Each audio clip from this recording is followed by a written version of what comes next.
Okay. So first, identify what you're really good at doing and love doing it. Conventional wisdom says that if you do what you love, you'll never work a day in your life. And people say that entrepreneurs are lonely and frustrated. That shouldn't be the case.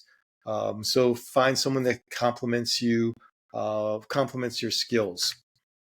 Then to follow on with that, surround yourself with great people. Find a board that has contacts and experience. I had investors that ran Sirius XM radio. I met with Ted Turner, the guy whose father, the airport in Houston, is named after, was on my board. These guys have Rolodexes and expertise that you can tap into. Um, and too many people treat their business as a hobby.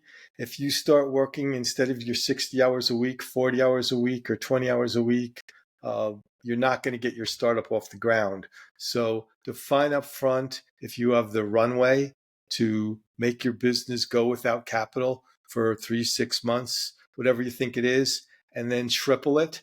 And if you don't have that runway, don't do it, because you're going to need to do that as an investor of early stage. Once I started asking that question, I was a lot more successful because I got people who were really committed. Um, the next tip is don't be a perfectionist. The perfectionists will slow down your delivery, and time to market is always important in a startup. And you're also going to drive everyone around you crazy if you're a perfectionist.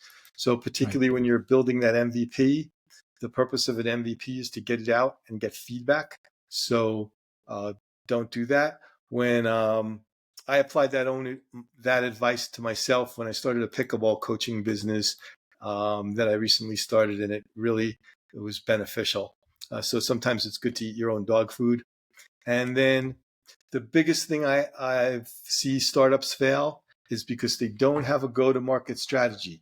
They say they do, but when I ask them to articulate it, they can't. So I want to know what your go-to-market strategy is, and what you're doing every day and what metrics you're measuring every day to execute on that. And if you can tell me that, you're probably 75% of the way to checking my boxes for getting an investment.